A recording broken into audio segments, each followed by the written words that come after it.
이모년 윤 5월 13일, 정조의 분노는 이날의 사건에서 시작된다.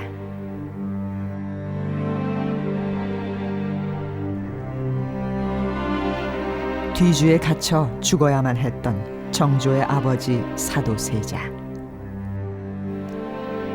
당파 싸움에 희생된 억울한 죽음이었다.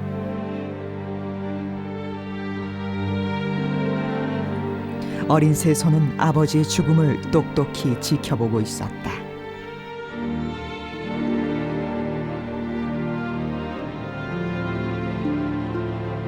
그리고 자신의 손으로 아버지의 한을 갚고 못다한 효를 다할 것임을 다짐한다.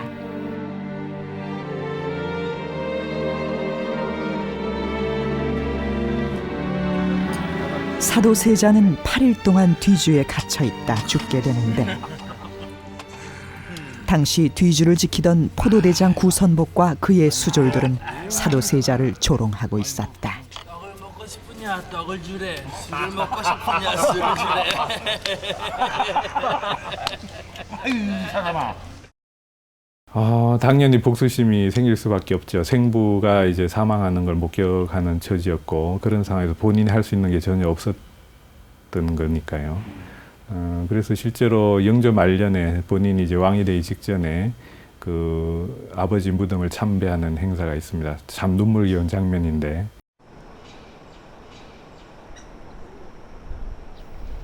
정조가 세손 시절 머물던 경희궁.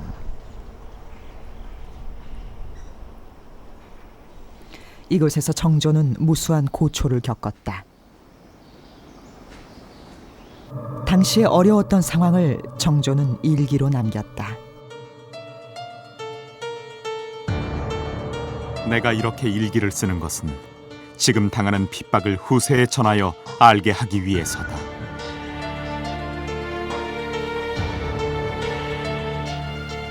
정조가 남긴 존현각 일기. 영조 말년 왕위 계승 문제를 둘러싼 정조와 신하들 간의 갈등이 낱낱이 기록되어 있다. 당시 노론 신하들의 오만과 위세는 극에 달해 있었음을 알 수 있다. 임금을 만날 때에도 몸을 구부리지 않았고 신발 끄는 소리를 탁탁 내며 전혀 삼가고 두려워하는 뜻이 없었다. 신하들은 세손을 그들 손안의 물건쯤으로 여기며 끊임없이 위협했다.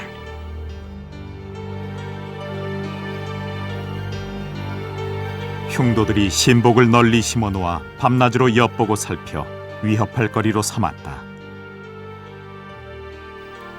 정적들이 끊임없이 감시하고 위협하는 이 시기, 정조는 죽고 싶은 심경을 토로한다.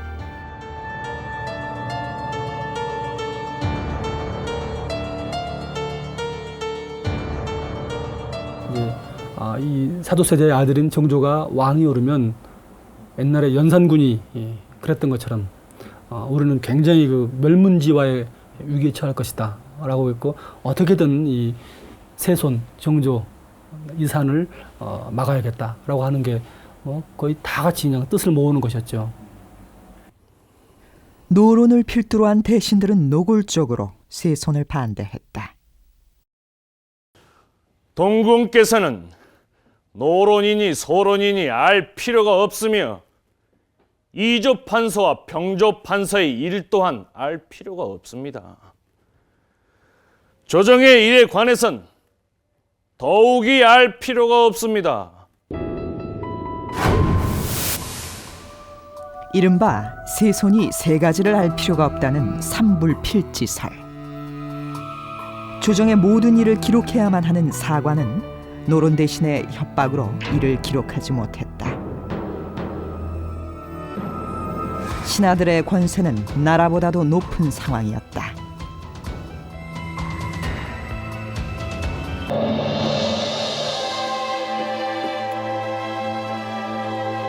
(1776년 3월 10일) 온갖 위협과 고초 끝에 정조는 마침내 왕위에 오른다.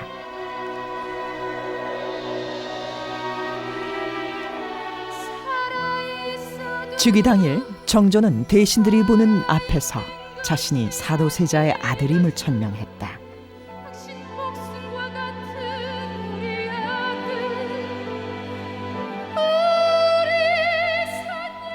그러나 조정은 이미 노론들이 권력을 차지한 상황. 심지어 뒤주 앞에서 사도세자를 희롱한 구선복까지 병권을 잡고 있었다. 구선복으로 말하면 손으로 찢어 죽이고 그 살점을 씹어먹는 것도 부족할 것이다. 경연에 오를 적마다 심장과 뼈가 떨리고 얼굴을 대하고 싶지 않았다. 하지만 정조는 이미 병권을 쥐고 있는 구선복을 어찌할 수 없었다고 말한다.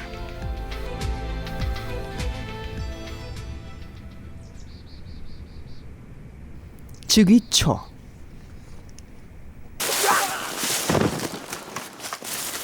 무려 3차례에 걸쳐 자객이 궁궐로 침입했다.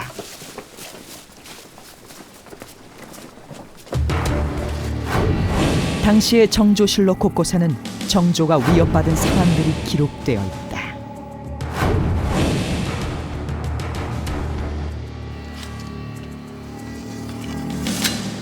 정조 1년 7월 심지어 정조의 침소까지 자객이 침입하는 사건이 발생한다.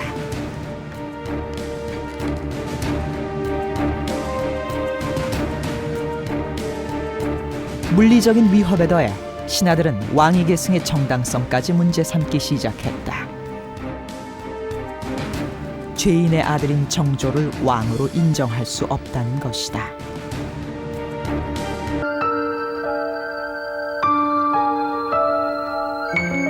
죄인의 아들이라는 오명을 안고 힘겹게 왕위에 오른 정조. 그러나 왕이 된 뒤에도 상황은 나아지질 않았습니다. 조선은 이미 신하들이 지배하는 나라였고, 더군다나 그들이 믿었던 성리학 이념은 왕의 절대적인 권력을 인정하지 않는다는 것이었습니다. 왕을 더 이상 왕으로 여기지 않았던 노론들의 나라 조선에서 정조는 스스로 살 길을 찾아야만 했습니다. 정조의 선택은 무엇이었을까? 시구. 수원 백시 종친회에서 시구라는, 뜻밖의 사실을 찾을 수 할아버지가 있었다. 계셨는데 그 할아버지가 잘 쏘시고 정조 시대의 무관이었던 그다음에 백동수라는 낯선 이름. 기운이 아주 기골이 장대하시고 기운이 세시어서 막 무인으로서 지금 말하면 일당백을 당할 수 있는 그런 용명을 갖추신 어른이세요. 18세기 조선에는 전설적인 한 무사가 있었다.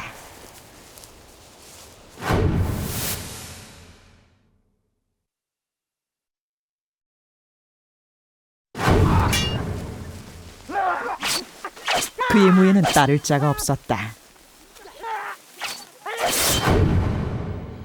야내 백동수, 그는 타고난 야인이었다.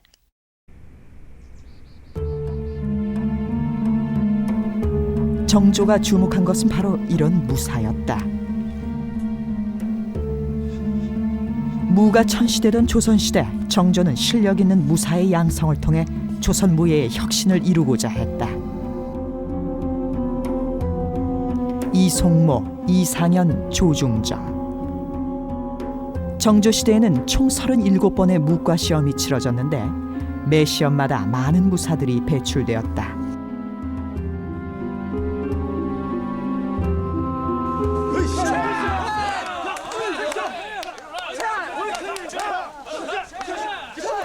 정조 8년, 아버지 사도세자의 존호를 장원세자로 올린 것을 기념해 정조는 대규모의 무과 시험을 실시했다. 정조는 수시로 궁밖에 행차하여 무사를 선발했으며 자신이 직접 시험 과목을 정하고 감독하기도 했다. 실력만 있다면 집안이나 신분에 상관없이 누구나 무사로 발탁될 수 있었다.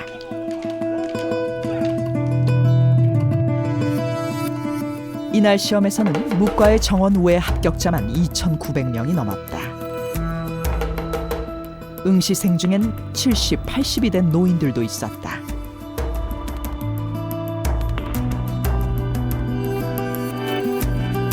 마침내 정조가 선택한 30명의 무사들.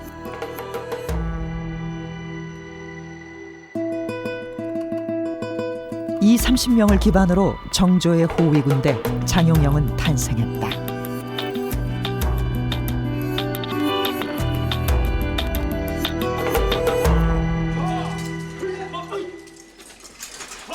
정조는 해마다 병사 수를 늘리고 장용 내영과 외영을 설치하는 등 장용영의 위상을 확립해 나갔다. 정조는 또 병사들을 직접 훈련시키기도 했는데 특히 18기라는 무예를 집중적으로 익히게 하였다.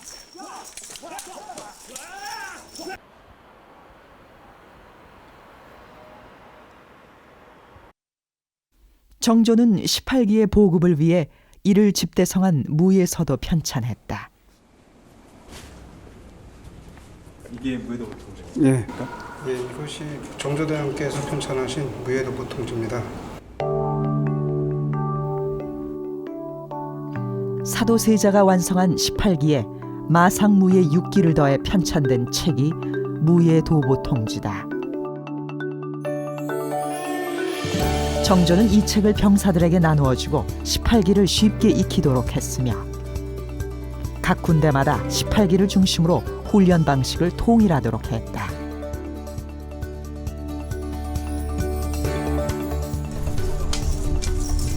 정조의 구상에 따라 장용영은 서서히 조선 최고의 정예부대로 성장하고 있었다.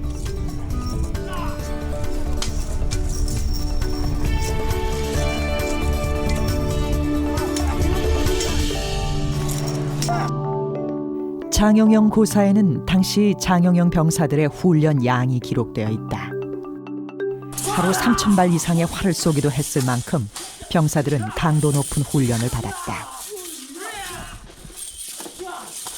기록에 따르면 정조는 당시 장용영 병사들을 매우 엄격하게 훈련시켰다고 합니다.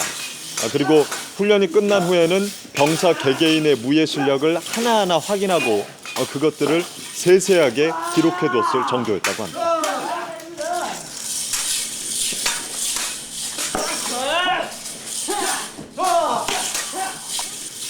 장용영 병사가 된다는 게 특별한 의미가 있습니까? 장용영에 발탁된다는 것은 임금님에게 인정받는 무사가 되는 것과 같은 것이요. 조선 무사 중 어찌 장용영 병사 되기를 꿈꾸지 않겠소? 이렇듯 장용영은 서서히 그 위용을 갖추어가고 있었습니다. 이와 동시에 신하들은 장용영에 대한 불편한 심기를 드러내기 시작합니다. 장용영 설치를 비난하는 신하들의 상소가 쏟아지기 시작했다.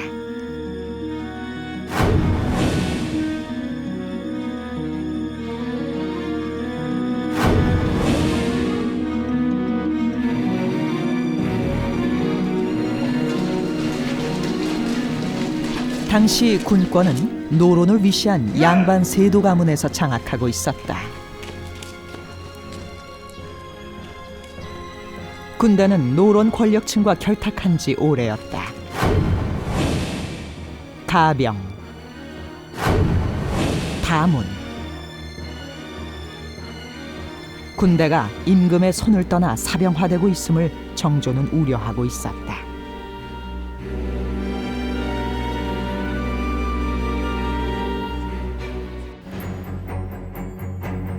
강력한 무인군주의 위용을 드러낸 정조는 신하들에게 두려운 존재가 되고 있었다. 군권을 기반으로 신하들을 협박했고 자신의 세력으로 끌어들이기도 했다.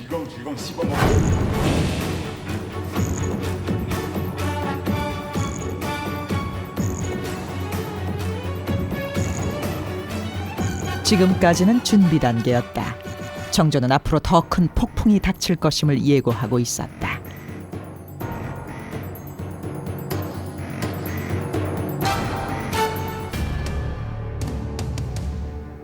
정조 19년 윤 2월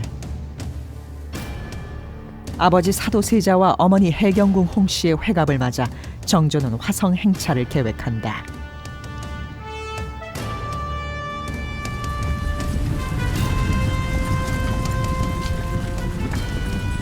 문무관료와 군인 등 6천여 명의 수행원이 동원된 거대한 행렬.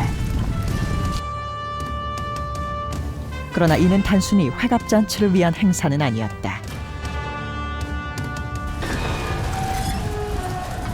이날 정조는 황금 갑옷을 입고 말을 타고 이동했다. 이 대규모 행차를 통해 정조는 자신의 깊은 뜻을 드러내고 있었다.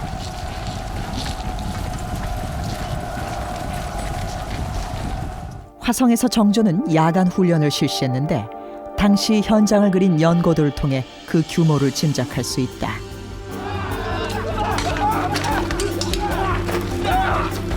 정조의 감독 아래 훈련에 임한 군사들은 모두 장용영 병사들이었다.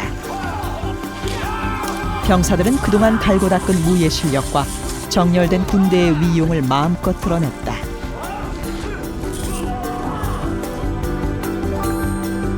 정조는 병조, 판서, 심환제 등 노론 대신들이 이를 지켜보게 하는 것도 잊지 않았다.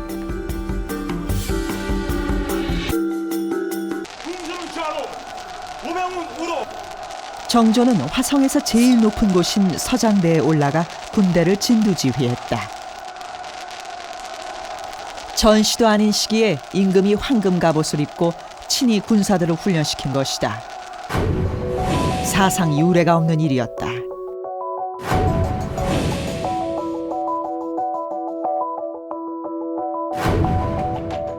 그렇다면 정조가 품고 있던 깊은 뜻이란 무엇이었을까?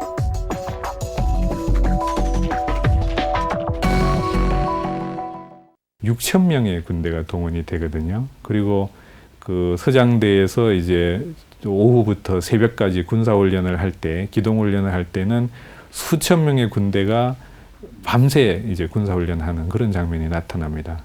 아마 이런 장면은 뭐 외적을 방비하기 위해서 그럴 수도 있겠다 이렇게 생각할 수 있지만 정조에 반대하는 세력들에게는 엄청난 아마 위력 시범이 됐을 겁니다. 그리고 실제로 정조는 그런 어떤 정치적 효과까지 고려한 그런 행차였다고 생각을 합니다.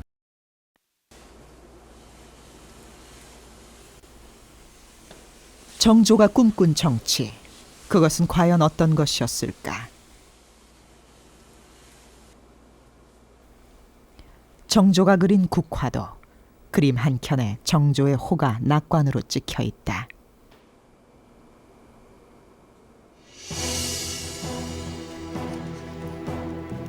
만천명월 주인홍.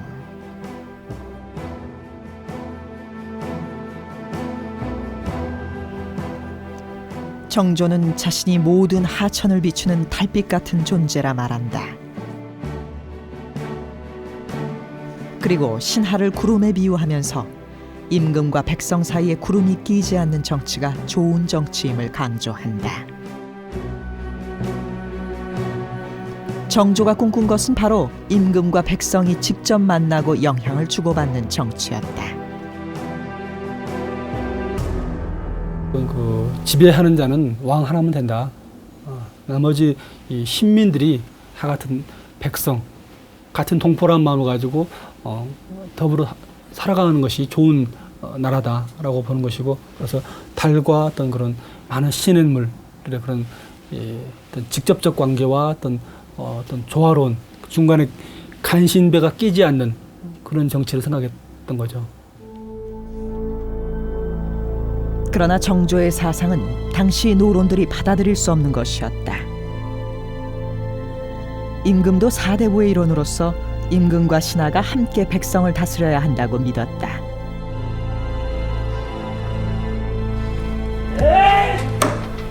노론 대신들은 절대 군주권을 행사하려는 정조에게 결사적으로 대항했다.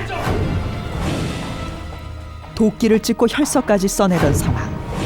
임금과 신하들의 갈등은 극으로 치닫고 있었다. 임금께서 거만하게 스스로를 성인으로 여기며 신하들을 깔보고 있습니다. 신들은 죽으면 죽었지 감히 그 명을 받들지 못하겠습니다. 하지만 군권을 장악한 정조는 더 이상 물러서지 않았다. 신하들에게 마음을 단단히 먹을 것을 주문하기에 이른다.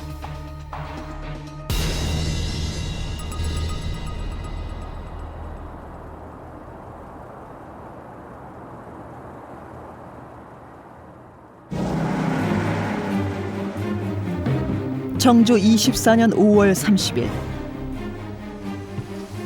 마침내 찾아온 결단의 순간, 정조는 신하들을 향해 충격적인 선언을 한다. 이른바 5회 연교.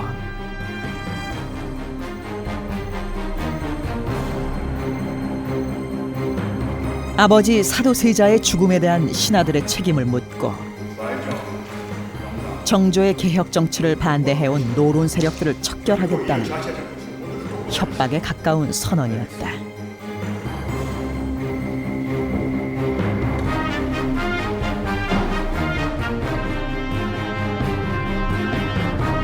신하들은 침묵으로 일관했다.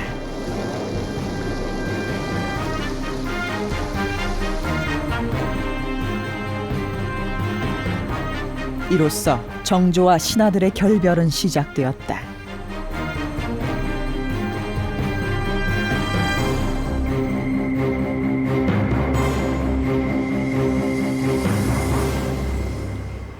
(5월의) 마지막 날, 이른바 5회 연교를 통한 정조의 승부수. 그러나 이는 정조의 뜻대로 진행되질 않았습니다. 정조는 신하들의 냉담한 태도에 분노를 느끼며 강력한 경고를 보내게 되는데, 하지만 이 5회 연교가 발표된 지 약 한 달 뒤인 6월 28일, 정조는 갑자기 숨을 거두고 맙니다. 너무도 갑작스러웠던 왕의 죽음. 미묘한 정치적 시기에 찾아온 정조의 죽음은 여러 의혹들을 불러일으켰습니다. 남인들 사이에선 정조가 독살당했다는 소문까지 나돌았는데요. 개혁의 꿈을 불태웠던 임금 정조. 그러나 그의 꿈은 결국 이렇게 멈추고 맙니다.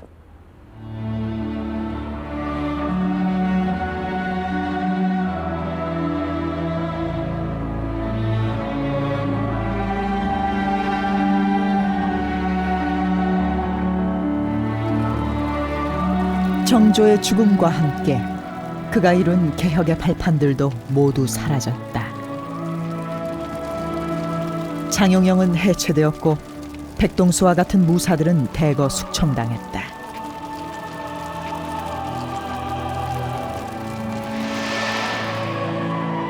임금 아래 차별 없는 세상을 꿈꾸었던 정조. 노비제를 혁파하고 서울 차별을 없애는 등 백성을 위한 정치를 펼쳤던 개혁군주 정조의 시대는 이렇게 막을 내렸다.